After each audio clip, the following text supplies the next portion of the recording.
Sans Vincent, l'invité de Vincent Veillon. Le mercredi 12 mars prochain, l'Assemblée fédérale devrait désigner le ou la successeur de Viola Amherd au Conseil fédéral. Or, à 7 semaines de l'élection, la composition du ticket que le centre proposera aux parlementaires demeure encore très incertaine. La plupart des favoris ayant choisi de jeter l'éponge et la presse de se demander pourquoi une place au Conseil fédéral, considérée comme la fonction suprême dans le système politique suisse, ne suscite pas davantage de vocation. On en parle avec vous ce matin. Ernst Krautli, bonjour. Bonjour, monsieur. Vous êtes l'adjoint de la vice-chancelière en charge du secteur Conseil fédéral à la chancellerie fédérale. Oui, c'est nous qui marchons beaucoup le travail de des membres du gouvernement. Et est-ce que vous êtes surpris du peu de candidatures déclarées? Oh, naturellement, je suis surpris. Un conseiller ou conseiller fédéral, c'est quand même un super job. Hein? Et d'abord, naturellement, il y a le salaire, 477 688 francs par année, plus 30 000 francs de frais non imposables. Hein? C'est 40% de plus que le président des États-Unis, 3 fois plus que celui de la France, quand même. Ça fait quoi? Ça fait un peu plus de 42 000 francs par mois? Oui, sauf que c'est versé tous les 3 mois en avance. Hein? 119 422 francs bruts au début de chaque trimestre. Oui, c'est une bizarrerie, c'est comme ça. Hein? Plus les frais.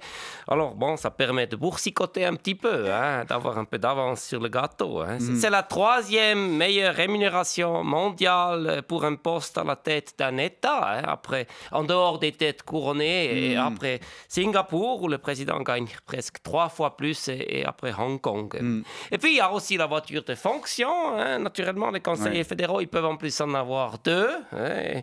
Il y a les vols en hélicoptère, dans le jet, qui appartenait avant à la famille princière de Monaco, qui est très comfy. Ah, cool. Il y a l'abonnement général première classe, et puis il y a les très nombreux repas gratis, tous les apéros riches. Hein? Non, les conseillers fédéraux, ils se mettent bien, hein, comme disent les jeunes. Hein? Mais c'est un travail qui prend énormément de temps. Oui, c'est vrai, il ne faut pas avoir trop de trucs à faire à côté. Hein? Mais c'est surtout du temps de présence. Voyez, il faut être là. Être au Parlement pour faire semblant d'écouter les élus qui s'engueulent, être aux inaugurations ou aux cérémonies officielles pour lire un discours écrit par quelqu'un d'autre, être au bureau pour prendre connaissance de tout le travail que la chancellerie ou l'équipe rapprochée a marché pour vous, être au centre de presse du Palais fédéral pour fermer leur caquet aux journalistes grâce aux notes rédigées par les spin doctors. C'est beaucoup de présence et aussi un peu de comédie. Mais ça requiert aussi de grandes compétences. Vous savez, Ueli Maurer, il a été pendant 6 années à la tête du DFF sans rien y comprendre, ni à la finance, ni à la comptabilité. Hein. Alors, bon, c'est vrai, il a laissé Crédit Suisse partir en faillite, mais comme il a eu fané de partir juste avant la crise, personne ne lui en veut vraiment. Non, je ne crois pas qu'il faut des compétences particulières, à part peut-être savoir faire preuve d'hypocrisie et puis les langues. Et encore, hein, je vous rappelle que Guy Parmelin est au Conseil fédéral. Mais vous avez l'air de dire qu'il n'y a que des avantages. Presque.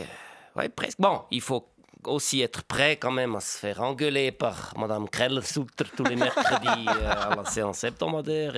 Et aussi, il faut supporter les gags de M. Parmelin et le parfum de M. Rushdie.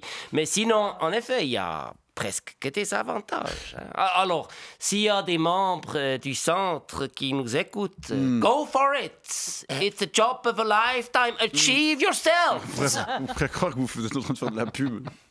C'est le cas. Vous savez, il y a tellement peu de candidats qu'à la chancellerie fédérale, on commence légèrement à paniquer. Pourquoi ça? Mais vous n'avez pas vu? Il y a M. Darbelay qui pourrait se porter candidat. Et s'il n'y a personne de sérieux face à lui, on risque de se retrouver dans la merde.